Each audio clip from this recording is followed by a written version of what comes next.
G Kannada news ಏನೇ ನಾಲ್ಕನೇ ಸುದ್ದಿ ಭಾರತೀಯ ರಾಜಕಾರಣದಲ್ಲಿ ಆಗ್ತಾ ಇರುವಂತಹ ಬೆಳವಣಿಗೆಗಳ ಬಗ್ಗೆ ಸುದ್ದಿ ಇದೆ. ಮಹಾಪಕ್ಷಾಂತರದ ಪರ್ವವೇ ಭಾರತೀಯ ರಾಜಕಾರಣದಲ್ಲಿ ನಡೀತಾ ಇದೆ. ಮೇ 4ನೇ ತಾರೀಕಿಗೆ ಬಂದಂತಹ ಪಂಚರಾಜ್ಯಗಳ ಚುನಾವಣೆಯ ನಂತರ ಆಗ್ತಾ ಇರುವಂತಹ ಬೆಳವಣಿಗೆ ಇದು. ಸುದೀರ್ಘ 15 ವರ್ಷಗಳ ಕಾಲ ಬಂಗಾಳವನ್ನು ಆಳಿದ್ದಂತಹ ತೃಣಮೂಲ ಕಾಂಗ್ರೆಸ್ ಯಾವಾಗ ಪತನ ಆಯ್ತಲ್ಲ, ಅಲ್ಲಿಂದ ಶುರುವಾಯಿತು ನೋಡಿ ಕದನ. ಅಲ್ಲಿಂದ ಶುರುವಾಯಿತು ಕದನ ಇದು. ನೀವು ನೋಡಿ, ಒಂದು ಸಮಯದಲ್ಲಿ ಇಡೀ ಭಾರತದ ಅನೇಕ ರಾಜ್ಯಗಳಲ್ಲಿ ಪ್ರಾದೇಶಿಕ ಪಕ್ಷದ ಅಸ್ತಿತ್ವ ಇತ್ತು. ಉತ್ತರ ಪ್ರದೇಶಕ್ಕೆ ಹೋದರೆ ಸಮಾಜವಾದಿ, ಇಲ್ಲಿ ತಮಿಳುನಾಡಿಗೆ ಬಂದರೆ DMK, IDMK, ಪಶ್ಚಿಮ ಬಂಗಾಳದಲ್ಲಿ 15 ವರ್ಷಗಳಿಂದ TMC, ದೆಹಲಿಯಲ್ಲಿ ಆಮ್ ಆದ್ಮಿ ಪಾರ್ಟಿ, ಮಹಾರಾಷ್ಟ್ರಕ್ಕೆ ಹೋದರೆ ಈ ಹಿಂದೆ BJP ಜೊತೆಗೆ ಮೈತ್ರಿ ಮಾಡಿಕೊಂಡಿದ್ರು 85ರಲ್ಲಿ. ಯಾವ ಕಾರಣಕ್ಕಾಗಿ? ಕಾಂಗ್ರೆಸ್ಸನ್ನು ಸೋಲಿಸಬೇಕು ಅಂತ. ಶಿವಸೇನೆಯ ಪರ್ವ ಏನಾಯಿತು, NCPಯ ಪರ್ವ ಮಹಾರಾಷ್ಟ್ರದಲ್ಲಿ ಏನಾಗಿದ್ದನ್ನು ನೋಡಿದ್ವಿ. ಅದಕ್ಕಿಂತ ಹೆಚ್ಚಾಗಿ ಇವತ್ತು ಕರ್ನಾಟಕದಲ್ಲಿ JDSನ ಸ್ಥಿತಿ ಏನಾಗ್ಬಿಟ್ಟಿದೆ. ಸಿದ್ದರಾಮಯ್ಯನವರು JDSನ ರಾಜ್ಯಾಧ್ಯಕ್ಷರಾಗಿದ್ದಂಥ ಸಮಯದಲ್ಲಿ ಒಂದು 55 ಸ್ಥಾನ ಗೆದ್ದಿದ್ದ ಹೈಯೆಸ್ಟು JDS.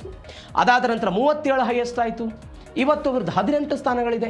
ಅಂದರೆ ಪ್ರಾದೇಶಿಕ ಪಕ್ಷಗಳ ಪ್ರಾಬಲ್ಯ ಕಡಿಮೆ ಆಗ್ತಾ ಇದೆ.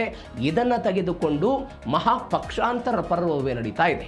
ಅದರ ಭಾಗವಾಗಿ TMCಗೆ ಮತ್ತು ಆಮ್ ಆದ್ಮಿಗೆ ಸೀಮಿತವಾಗಿದ್ದಂತಹ ಪಕ್ಷಾಂತರ ಇದೀಗ ಶಿವಸೇನೆಯೂ ಕೂಡ ತಡ್ತಾ ಇದೆ, ಸಮಾಜವಾದಿಗೂ ಕೂಡ ತಡ್ತಾ ಇದೆ ಅಂತ. ಏನಾಗ್ತಾ ಇದೆ ಬೆಳವಣಿಗೆ, ಡೀಟೇಲ್ಸ್ ನೋಡ್ತಾ ಹೋಗೋಣ.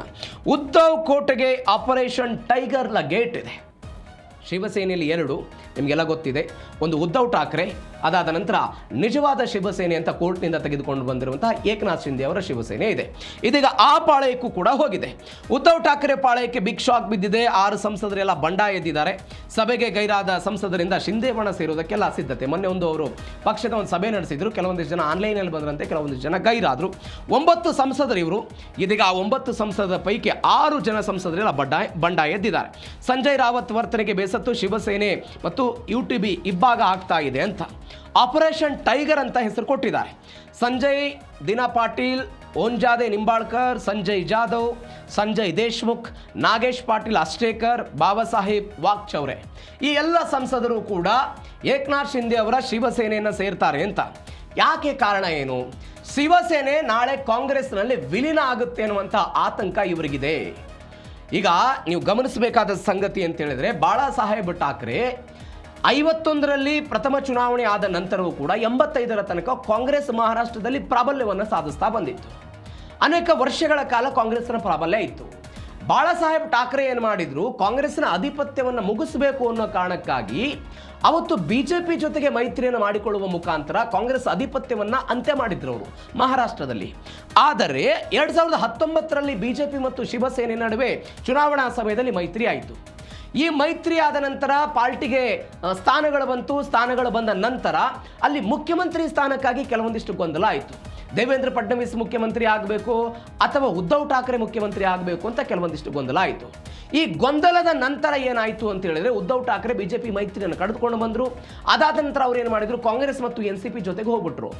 ಯಾವ ಸೈದ್ಧಾಂತಿಕ ಪಾರ್ಟಿಯನ್ನು ಬಾಳಾ ಸಾಹೇಬ್ ಠಾಕ್ರೆ ಅವರು ವಿರೋಧ ಮಾಡ್ಕೊಂಬ ಒಂದು ಹೇಳಿಕೆ ಕೊಟ್ಟಿದ್ರು ಅವರು. ನಾನು ಯಾವುದೇ ಕಾರಣಕ್ಕೂ ಕೂಡ ಕಾಂಗ್ರೆಸ್ಸನ್ನು ರಾಜಿ ಮಾಡಿಕೊಳ್ಳಲ್ಲ, ಕಾಂಗ್ರೆಸ್ ಜೊತೆಗೆ ರಾಜಕಾರಣ ಮಾಡಲ್ಲ, ಅಂತಹ ಸಮಯ ಬಂದರೆ ಶಿವಸೇನೆಯನ್ನು ಕೂಡ ನಾನು ವಿಸರ್ಜನೆ ಮಾಡಿಬಿಡ್ತೀನಿ ಅಂತ. ಬಟ್ ಇವತ್ತು ಪರಿಸ್ಥಿತಿ ಏನಾಯಿತು, ಅವರ ಪುತ್ರ ಉದ್ಧವ್ ಠಾಕ್ರೆ ಅವರು ಕಾಂಗ್ರೆಸ್ನ ಜೊತೆಗೆ ಹೋಗಿದ್ದಾರೆ. ಹೀಗಾಗಿ ನಾವು ಪಾರ್ಟಿ ಬಿಡ್ತೀವಿ ಅಂತ ಅವರೆಲ್ಲ ಹೇಳ್ತಾ ಇರೋದು. ಒಂದು ಬೆಳವಣಿಗೆ. ಮತ್ತೊಂದು, ಅಖಿಲೇಶ್ ಪಾಳಯಕ್ಕೂ ಕೂಡ 26 ಸಂಸದರ ರಿವರ್ಸ್ ಗೇರ್. ಏನಿದು? ಸಮಾಜವಾದಿ ಪಕ್ಷಕ್ಕೆ ಶಾಕ್ ಕೊಟ್ಟಿದ್ದಾರೆ ಕೇಶವ್ ಪ್ರಸಾದ್ ಮೌರ್ಯ ಅವರ ಒಂದು ಹೇಳಿಕೆ. 25ರಿಂದ 26 SP ಸಂಸದರು ಪಕ್ಷ ಬಿಡೋದಕ್ಕೆಲ್ಲ ರೆಡಿ ಇದ್ದಾರೆ ಅಂತ ಉತ್ತರ ಪ್ರದೇಶದ DCM ಬಾಂಬ್ ಸಿಡಿಸಿದ್ರು. ಟ್ವಿಟರ್ ರಾಜಕಾರಣ ಬಿಟ್ಟು ಸಂಸದರನ್ನು ಉಳಿಸ್ಕೊಳ್ಳಿ ಅಂತ ರಾಜ್ಬರ್ ಹೇಳಿದ್ರು. ಬಂಡಾಯದ ನೆಲ ಆಗಿರುವಂಥ ಬಲ್ಲಿಯಾ ಜಿಲ್ಲೆಯ ನಾಯಕನಿಂದ ಒಂದು ಬಂಡಾಯದ ನೇತೃತ್ವ ಅಂತೆಲ್ಲ ಹೇಳ್ತಾ ಇದ್ದಾರೆ. ಅಖಿಲೇಶ್ ಯಾದವ್ ಅವರ ಪಾರ್ಟಿ 26 ಜನ ಅವರು ಬರಬಹುದು ಅಂತ ಅವರೆಲ್ಲ ಹೇಳಿಕೆಯನ್ನು ಕೊಡ್ತಾ ಇರೋದು.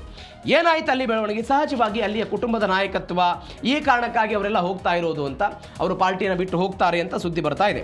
ಅಂದರೆ 3/2 ಎಲ್ಲ ಆಗಬೇಕು. ಹೀಗಾಗಿ 26 ಜನರನ್ನು ಅವ್ರು ಕರ್ಕೊಂಡು ಬರ್ತಿದ್ದಾರೆ ಅಂತ. 27ರಲ್ಲಿ ಚುನಾವಣೆ ಉತ್ತರ ಪ್ರದೇಶದ್ದು, ಈ ಕಾರಣಕ್ಕಾಗಿ ಅವರೆಲ್ಲ ಟಾರ್ಗೆಟ್ ಮಾಡ್ತಿದ್ದಾರೆ ಅಂತ. ಮತ್ತೊಂದು ಬೆಳವಣಿಗೆ ಏನು ಅಂತ ಹೇಳಿದರೆ, ಇದೇ ವಿಚಾರಕ್ಕೆ ಸಂಬಂಧಪಟ್ಟಂತೆ ಪಕ್ಷಾಂತರ ಪರ್ವ TMC, ಆಪ್, ಇದೀಗ ಶಿವಸೇನೆ. ನಾನು ಆವಾಗಲೇ ಹೇಳಿದೆ, TMCಯಿಂದ ಶುರುವಾಯಿತಿದು.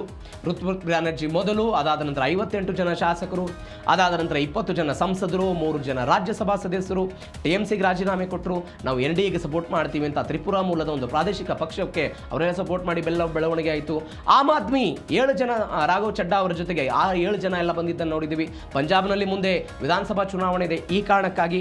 ಅದಾದ ನಂತರ AIDMK ಧೂಳಿಪಟ ಆಗಿದ್ದ ನೋಡಿದ್ದೀವಿ. ಜಯಲಲಿತಾ ನಂತರ ಎಡಪ್ಪಾಡಿ ಪಳನಿಸ್ವಾಮಿ ವಿರುದ್ಧ ನಾಯಕತ್ವದ ಆಕ್ರೋಶ ಇದೆ. ವಿಜಯ್ ಅವರ TVK ಪಕ್ಷ ಎಂಟ್ರಿಯನ್ನು ಕೊಟ್ಟಿದೆ. ಪ್ರಾದೇಶಿಕ ಪಕ್ಷಗಳ ಬಲವನ್ನು ಕುಗ್ಗಿಸಿ ರಾಷ್ಟ್ರೀಯ ಪಕ್ಷಗಳ ಪ್ರಾಬಲ್ಯ ಹೆಚ್ಚಾಗ್ತಾ ಇರೋದನ್ನು ನೋಡ್ತಾ ಇದ್ದೀವಿ. ಮತ್ತೊಂದು ವಿಶೇಷ ಬಹುಮತಕ್ಕೆ ಈ ಮಹಾ ಭೇಟಿಯ ಅನ್ನೋಂಥ ಒಂದು ಚರ್ಚೆ ಇದೆ. ನಾವು ಇದ್ರ ಬಗ್ಗೆ ಚರ್ಚೆ ಮಾಡಿದ್ದೀವಿ. ಅಂದರೆ ಈ ಡಿಲಿಮಿಟೇಷನ್ ಮಾಡಬೇಕು, ಕ್ಷೇತ್ರಗಳ ಪುನರ್ವಿಂಗಡಣೆ ಮಾಡಬೇಕು, ಮಹಿಳೆಯರಿಗೆ 33% ಮೀಸಲಾತಿ ಕೊಡಬೇಕು ಅಂತ. ಹೀಗಾಗಿ 3/2 ಬಹುಮತ ಬೇಕಾಗಿದೆ ಅವರಿಗೆ. ಈ ಕಾರಣಕ್ಕಾಗಿ ಹಿಂಗೆ ಮಾಡ್ತಿದ್ದಾರೆ ಅಂತ ಒಂದು ಲೆಕ್ಕಾಚಾರ ಇದೆ. ಈಗ ನೋಡಿ, ಮತದಾನದಲ್ಲಿ ಹಾಜರಿರುವಂತಹ ಒಂದು 66% ಜನ, 543 ಪೈಕಿ 362 ಬೇಕು ಒಂದು ಸಂವಿಧಾನ ತಿದ್ದುಪಡಿ, ಯಾವುದೇ ಒಂದು ಮಸೂದೆ ಪಾಸ್ ಆಗಬೇಕು ಅಂತ ಹೇಳಿದ್ರೆ. 293 ಇತ್ತು NDAಗೆ 2024ರಲ್ಲಿ. ಹೀಗಾಗಿ 69 ಸ್ಥಾನ ಕೊರತೆ ಇತ್ತು. ಈಗ TMC 20 ಜನ ಸಪೋರ್ಟ್ನಿಂದ ಅಲ್ಲಿ 313 ಆಯಿತು. ಶಿವಸೇನೆಯವರು ನಾಳೆ 6 ಜನ ಬಂದರೆ 319 ಆಗುತ್ತೆ. SP ಅವರು 25 ಜನ ಬಂದರೆ 319 + 25 344 ಆಗುತ್ತೆ. ಅಂದರೆ ಒಟ್ಟಾರೆ 51 ಸಂಸದರ ಬೆಂಬಲ ಯಾರಿಗೆ ಸಿಗುತ್ತೆ? NDAಗೆ ಸಿಗೋದಕ್ಕಾಗುತ್ತೆ.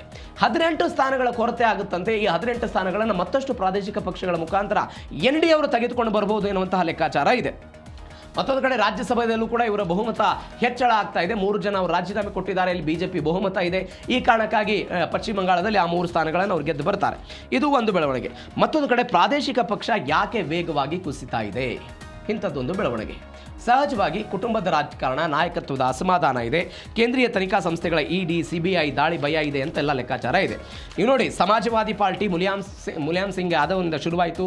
ಅಖಿಲೇಶ್ ಯಾದವ್ ವರ್ಸಸ್ ಶಿವಪಾಲ್ ಯಾದವ್ ಅವರ ನಡುವೆ ಬಿಕ್ಕಟ್ಟಾಯಿತು. ಹೀಗಾಗಿ ಪಾರ್ಟಿಯನ್ನು ಬಿಡ್ತಿದ್ದಾರೆ ಅಂತ TMC, ಮಮತಾ ಬ್ಯಾನರ್ಜಿ ಅವರು ಶುರು ಮಾಡಿದರು. ಸೋದರಳಿ ಅಭಿಷೇಕ್ ಬ್ಯಾನರ್ಜಿ ಬಂದರು.